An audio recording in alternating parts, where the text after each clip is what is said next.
Israel is bombing Iran's capital for a second day. Large explosions have been heard across Tehran. Israel's military says it's carrying out what it's calling a broad wave of strikes in the heart of the Iranian capital. The U.S. and Israel launched coordinated strikes across Iran on Saturday, accusing Tehran of advancing its nuclear program. The Red Crescent says hundreds of people have been killed. We have a team of correspondents covering this breaking news story for us in Tehran, Washington, D.C., Ramallah in the occupied West Bank, and here in Doha. But first, we are going to go to Mohamed Vall, who joins us now live from Tehran. Mohamed, Iranian media, and we have been hearing throughout the morning explosions reported in the capital, Tehran. What are you hearing and seeing where you are now?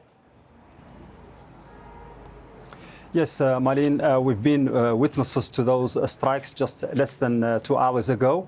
And unusually, because during the last couple of days, the strikes were around Tehran, but not in the middle of the city. But today, it's a different scenario. We've seen that firsthand, very close to the places where we were. And the news that we have so far is that several locations have been hit, including some around the airport of Mehrabad, which is the second most important airport in the country. It is in Tehran. But there is no specific information about those targets, whether they are security places or whether they are military. But the understanding is that they are all linked to the army, the Iranian army, and also the other facilities that have to do with the government. So this is really a new stage in this campaign, because people haven't seen the heart of Tehran, at least since the beginning of this campaign, being hit so hard. And that shows that the campaign is getting closer and closer to many places that were considered safe before, including hotels, major hotels, major malls and facilities and so on. These have to do with the lives of ordinary people.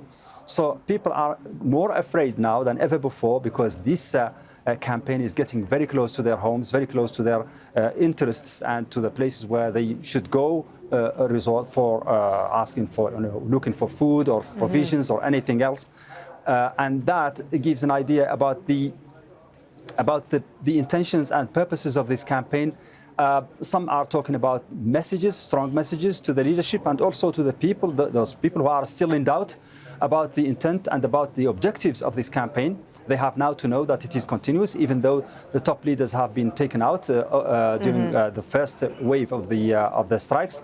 The people in Iran who are still in doubt that this is going to continue until the objectives of set by the Americans and the Israelis now should know that it is continuing and that it is going to reach its objectives. But here in Iran, also, the leadership is defiant. We have heard Ali Larijani, head of the Supreme National Security Council, in a defiant mode, talking about a strong reaction by the government, and that much force is going to be used more than ever before. So the same rhetoric that we have been hearing over the last couple of days, we have heard more of that today, even after these strikes and after the killing of the Supreme Leader and other top leaders. But Mohamed, of course, now that the Supreme Leader has been killed in sort of the first wave of strikes, one of the main goals inside Iran will be to find a new leader. And it looks like now that the Leadership Council is taking shape. What more can you tell us about that?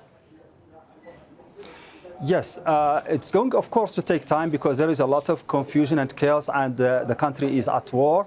So understandably, this is going to take time, as I said. And there is this the Provisional Leadership Council that is being set up according to the Constitution, according to Article 111 of the Iranian Constitution. It is made up of 3 people. And we already know the names. They have not yet been officially designated, but they are designated by the Constitution. They include the President, Masoud Pezeshkian. They include Ayatollah Arafi, elected, who is a member of the Guardian Council. And also they include Ghulam Hussein Ijai, the chief judiciary chief. So the names are known, but we're still waiting for the confirmation and the final announcement of this. And this means that the Iranian government is still adamant that continuity takes shape, and that stability takes shape, and that despite the powerful, shocking news of the passing of the Supreme Leader and other top commanders and leaders, Iran will continue its course, and the government will continue to function. So that's the message being sent to people Okay, via Mohamed, this thank you. situation. Thank you.